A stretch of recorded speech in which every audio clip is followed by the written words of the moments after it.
Para estudiar los materiales conductores utilizados en aplicaciones eléctricas, vamos a utilizar como libro de cabecera el Materiales eléctricos SEAC de Vázquez en los capítulos 1 a 3. En los primeros párrafos tenemos la definición que nos dice que se denomina conductor a todo material que permite el paso continuo de una corriente eléctrica cuando está sometido a una diferencia de potencial eléctrico. Más adelante, para completar la idea sobre la calidad de un conductor, agrega que para una diferencia de potencial determinada, cuando mayor es la densidad de corriente, tanto más eficiente es el conductor. Un material conductor cumple con la ley de Ohm, es decir, existe una proporcionalidad entre la tensión aplicada y la corriente que circula, y cumple con la ley de Joule, es decir, se produce una pérdida proporcional al cuadrado de la corriente.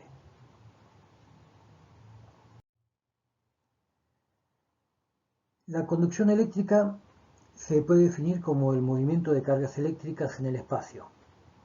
Existen dos tipos de mecanismos de conducción: la conducción electrónica, que se debe al movimiento de electrones libres, y la conducción iónica, debido a átomos ionizados. En el caso de la conducción eléctrica, los portadores de carga son los electrones libres. En ausencia de un campo electromagnético exterior, el movimiento electrónico es desordenado. Ante la presencia de un campo externo, este provoca una orientación de los electrones hacia el polo positivo del campo aplicado. Desde la teoría de bandas podemos explicar el comportamiento de un material aislante, de un conductor o un semiconductor, como vemos en las figuras. En un material aislante existe una banda prohibida entre la banda de conducción y la banda de valencia, como se ve en la figura A. En los materiales conductores, la banda de conducción se superpone con la banda de valencia, como se ve en la figura B, y en los conductores y en los semiconductores, la banda prohibida es de poca energía, como se ve en la figura C, dando la posibilidad a que haya un salto bajo determinadas condiciones de electrones.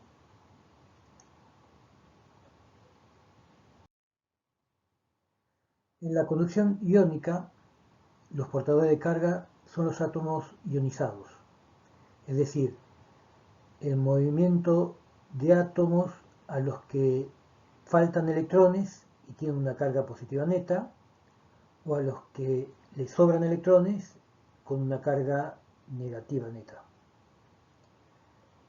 En ausencia de un campo electromagnético exterior, el movimiento de los iones es el resultado de la agitación térmica y por lo tanto entre ellos se producen choques y frenados constantes en movimientos desordenados. Al aplicar un campo electromagnético exterior, el movimiento de los iones queda orientado en el sentido de un polo según sea la carga.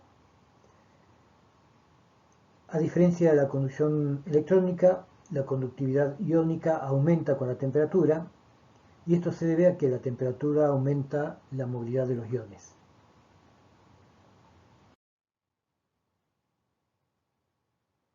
Acá vemos las principales propiedades generales de los materiales conductores que vamos a analizar a continuación.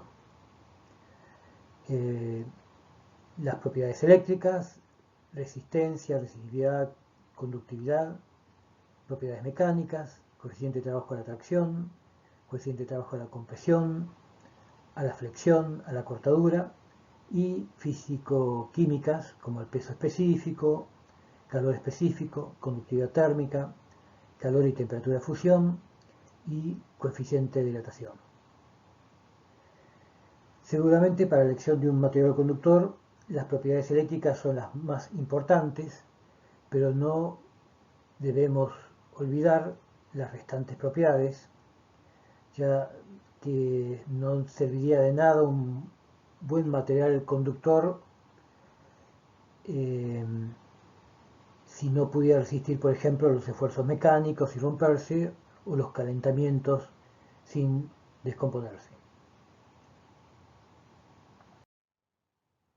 La resistencia eléctrica es un índice del grado de oposición que ofrece el material al paso de la corriente. Se la define como una relación entre el potencial aplicado y la corriente que circula debido al efecto de dicho potencial. Para un material conductor determinado, la resistencia es un parámetro que depende de la naturaleza y dimensiones del material considerado. La unidad práctica de resistencia es el ohmio, definido como la resistencia eléctrica de un circuito recorrido por una corriente de 1 ampere con una diferencia de potencial de 1 volt. La magnitud inversa de la resistencia se denomina conductancia, su unidad es el Siemens, es la conductancia de un circuito recorrido por una corriente de 1 amperio bajo la diferencia de potencial de 1 voltio. La resistividad eléctrica es la resistencia por unidad de longitud y unidad de superficie. En el sistema MKS se expresa en ohm por milímetro cuadrado y por metro. Es una constante característica de cada material y caracteriza y permite identificar el material como una constante física propia, independiente de la forma que pueda adoptar el material para su empleo. La conductibilidad eléctrica se define como la inversa de la resistividad. Las unidades son Siemens por metro por milímetro cuadrado. En ocasiones resulta más cómodo usar y más fácil de recordar que el caso de la resistividad. Por ejemplo, para el cobre, la conductividad es de 58 Siemens por metro por milímetro cuadrado en lugar de 0,017241. Según la clase de material empleado, la resistividad eléctrica varía de distinta forma al aumentar la temperatura. Puede ser proporcional, por ejemplo, la resistividad del cobre y del aluminio y en general casi todos los materiales metálicos aumenta la temperatura. Pero también puede ser independiente, como el caso de algunas aleaciones de cobre y níquel con manganeso, que se las conocen comercialmente como constantán o manganina, que tienen una resistencia prácticamente independiente de la temperatura. O puede ser inversamente proporcional, el caso del carbono y sus derivados, y casi todos los materiales aislantes en estado seco que disminuyen su resistencia al aumentar la temperatura. Por la influencia de la temperatura se acostumbra a indicar la resistividad y la conductividad con un subíndice indicando la temperatura de referencia. Por ejemplo, Rho sub 20, la resistividad a 20 grados centígrados. Experimentalmente se comprueba que la variación de la resistividad con la temperatura, es decir, la pendiente de la recta que vemos en la figura, es una constante propia para cada material y es independiente de la resistividad inicial de la muestra, de la temperatura inicial y la calidad de la muestra. Para el cobre es de 68 por 10 a la menos 6 ohm por milímetro cuadrado por metro cada grado centígrado. Es decir, que la resistencia de un conductor de cobre de 1 metro de longitud, 1 milímetro de sección, si se mantuviera constante esta relación para cualquier calidad electrotécnica y a cualquier temperatura, aumenta 68 microohm cada centígrado. Pero se debe tener en cuenta que si se quiere obtener la variación de la resistencia con la temperatura, la resistencia varía en la misma relación que la resistividad si L y S permanecieran constantes o variasen proporcionalmente con la temperatura. Pero las dilataciones térmicas longitudinal y transversal del material conductor pueden modificar la relación L sobre S, y por este lado queda también alterado el valor de R. Se define el coeficiente aparente de temperatura, alfa, que lo vemos en esta ecuación, donde R de T es la resistencia a la temperatura T, R sub 0 es la resistencia a la temperatura T sub 0, que con frecuencia se toma como referencia 0 grados centígrados o 20 grados centígrados.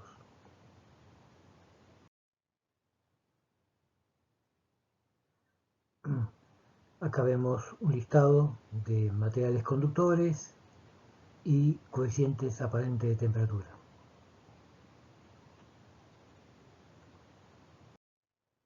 Veamos las principales propiedades mecánicas.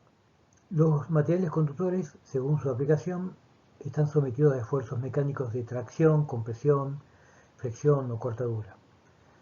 Por lo que, además de sus propiedades eléctricas, los materiales conductores tienen que poseer cierto número de propiedades mecánicas, las que dependiendo de su uso tendrán mayor o menor importancia. A continuación mostramos las definiciones más importantes de estas propiedades, donde se define coeficiente de trabajo a la tracción, al esfuerzo o carga de tracción que el material puede resistir con seguridad en kilogramos dividido por el área o sección normal a la carga en milímetros cuadrados. De la misma manera, los coeficientes de trabajo a la compresión, a la flexión o al corte, como los esfuerzos o cargas que el material puede resistir con seguridad en kilogramos a la compresión, flexión y corte respectivamente.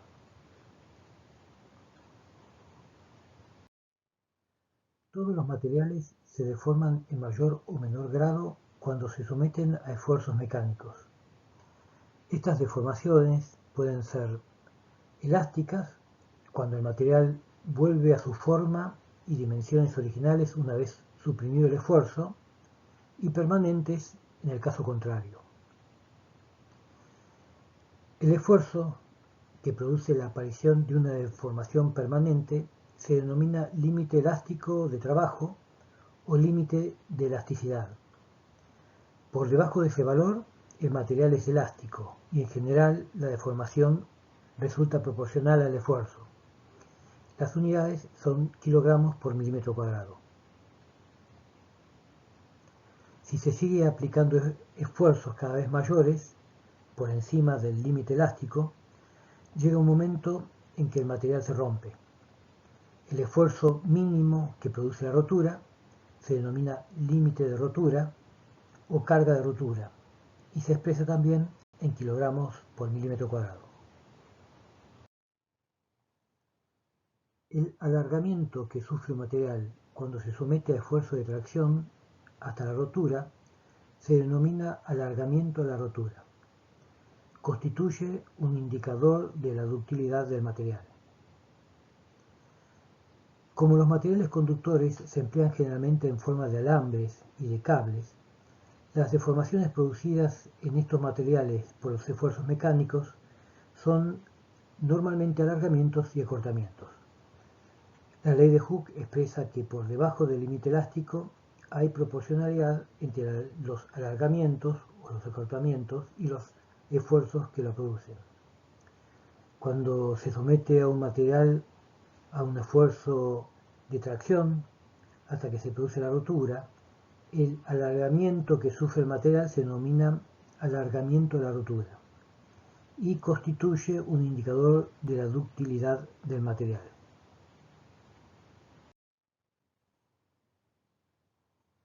El módulo de elasticidad o módulo de Young es la relación entre el esfuerzo de tracción representado por F en la ecuación y el alargamiento producido por unidad de longitud. El módulo de Young, representado por M, se define dentro de los límites elásticos, es decir, entre 0 y A en la figura.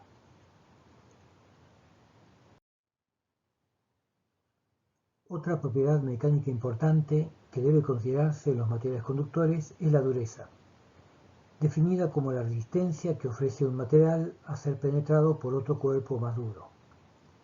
Se mide con coeficientes que son función de la impronta que deja una bolilla de 10 milímetros sometida a una presión de 3.000 kilos en el caso de materiales duros o 500 kilos para materiales blandos.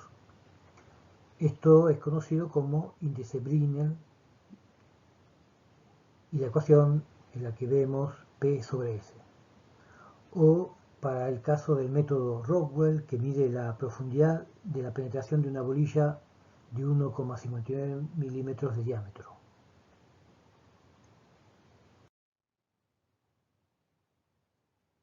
El peso específico y la densidad son de gran importancia porque el peso puede ser un factor decisivo en cualquier proyecto. Por ejemplo, para el caso de líneas aéreas, el peso propio del conductor es uno de los factores que definen la capacidad de todas las estructuras resistentes.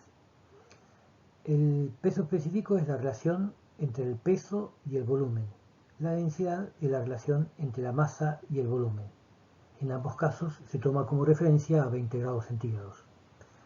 La relación entre el peso específico y la densidad es la aceleración de la gravedad G. El calor específico se define como la cantidad de calor necesario para elevar 1 grado centígrados la unidad de masa. Las unidades son calorías por gramo o en calorías por kilogramo. Este parámetro es particularmente importante para los conductores empleados en máquinas y equipos eléctricos. Cuanto mayor es el calor específico, más energía calorífica se necesita para incrementar la temperatura. Calor y temperatura de fusión son la cantidad de calor que se tiene que comunicar a la unidad de masa de un cuerpo para que pase del estado sólido al líquido a una determinada temperatura. La temperatura TF se denomina temperatura de fusión o también se la conoce como punto de fusión y se expresa en grados centígrados. Representa un límite práctico para el empleo del material, tanto como conductor en situaciones de componentes de un circuito y en especial para el empleo del material dentro de fusibles.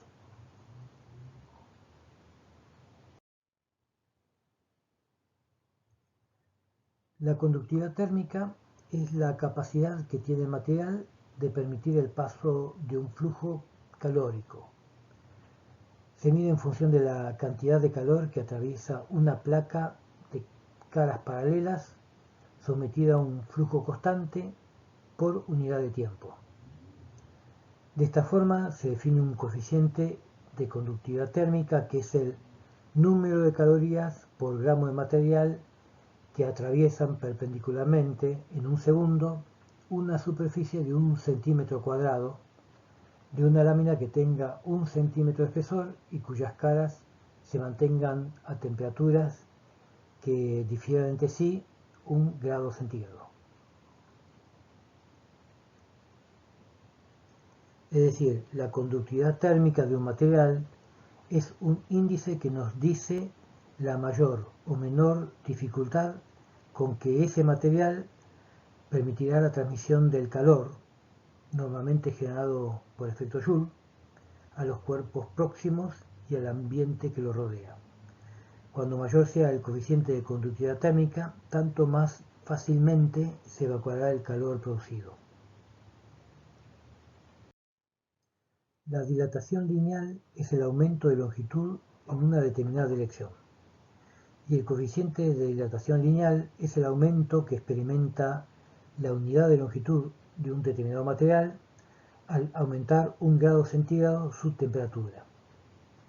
Entre los límites normales de empleo en la industria, generalmente entre 0 y 100 grados, se puede decir que la variación de la longitud con la temperatura es constante y se representa con una recta como vimos en el caso de la resistividad. Es un dato importante a tener en cuenta, por ejemplo, en el dimensionado de una línea aérea, que define lo que se llama la catenaria, que es la separación de los cables con respecto a la superficie del terreno, o en el diseño de una resistencia a calefactura. En esta tabla vemos las características físicas de algunos materiales conductores de las que estuvimos hablando. La resistencia de los materiales conductores puede sufrir importantes cambios para corrientes de alta frecuencia, y esto es debido al efecto pelicular o efecto Kelvin. El efecto pelicular se debe a que la variación del campo magnético es mayor en el centro, lo que da lugar a una reactancia inductiva mayor, y por esto a una intensidad menor en el centro del conductor y mayor en la periferia. La densidad de corriente es mayor en la periferia del conductor y va disminuyendo hacia el centro. Como resultado, la resistencia eléctrica a la corriente alterna puede ser mayor que la resistencia a corriente continua y su valor depende de la frecuencia. Por ejemplo, cuando se utilizan varios conductores en bandeja para una misma fase, el efecto pelicular produce mayor circulación de la corriente por los conductores de los costados respecto de los del centro, y de esta manera puede producir el deterioro de los mismos, por lo que se prefiere intercalar las fases, y esto se conoce como transponer las fases.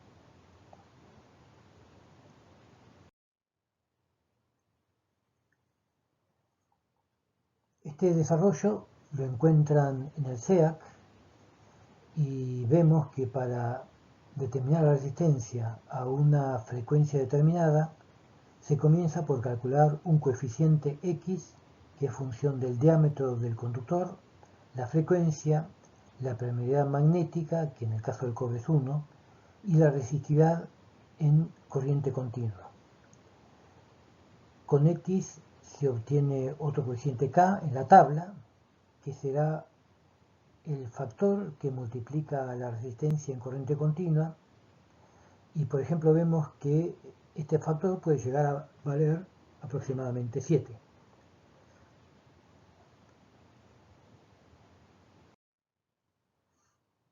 Veamos la resistencia de contacto entre materiales conductores. Al realizar un empalme, una unión entre conductores, existe una superficie que queda en contacto, pero hay otra que por más presión que hagamos no lo hace. No se pueden efectuar uniones con separaciones menores a 1 micrón, mientras que los espacios atómicos son 1000 veces menores. De esta manera se define una resistencia de contacto entre materiales conductores como la relación existente entre la tensión en los bornes de un contacto y la intensidad de corriente que atraviesa el contacto, que no necesariamente cumple con la ley de Ohm. La conducción por contacto se hace en la superficie de los puntos de contacto íntimo y a través de una zona de disrupción, ya que el espesor del aislante, que normalmente es el aire, es tan pequeño que se establece una vía de conducción disruptiva. Por lo tanto, la resistencia de contacto es la suma en paralelo de la resistencia de conducción y la resistencia disruptiva. No cumplirá con la ley de Ohm, o por lo menos representará una discontinuidad, razón por la cual se deben definir para las uniones de contacto un valor de resistencia de contacto que no es constante y depende de varios factores.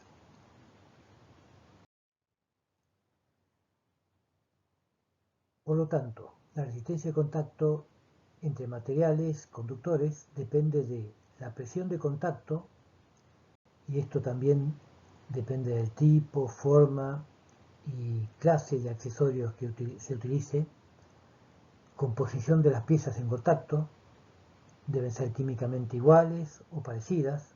Vamos a ver más adelante que en casos extremos puede producirse un efecto galvánico. Forma y sección de las piezas que están en contacto. Esto también se vincula a los accesorios que se usan en la unión. Naturaleza del medio ambiente, si es aire, si hay humedad, sentido y densidad de la corriente, porque decíamos que hay un camino de conducción y un camino de irrupción, que es dependiente de la polaridad, como veremos más adelante, y el tipo de corriente, si es corriente continua o corriente alterna. La plata, el cobre, el latón, el bronce tienen buenos contactos, el aluminio tiene resistencia de contacto elevada. Decimos y detectamos que un contacto es bueno cuando la diferencia de temperatura entre el contacto y los puntos cercanos es pequeña. Las uniones o conexiones entre metales de diferentes potenciales electroquímicos, más el aporte de algo de humedad del ambiente que actúa como medio electrolítico, generan lo que se conoce como par galvánico y finalmente una corrosión conocida como galvánica. El par galvánico es un fenómeno electroquímico en el cual, al estar dos metales de diferente potencial electroquímico en contacto directo y en un medio electrolítico, producen que el metal menos noble, que funciona como ánodo, tienda a disolverse. El aluminio, en contacto con aleaciones más nobles como el hierro, cobre o sus aleaciones, y en presencia de humedad, produce un par galvánico que lo corroe lentamente hasta desintegrarlo. Por lo tanto, se deben evitar los empalmes entre cobre y aluminio que ante la presencia de humedad se dan las condiciones para que se produzca este par galvánico y, como vimos, la degradación del aluminio.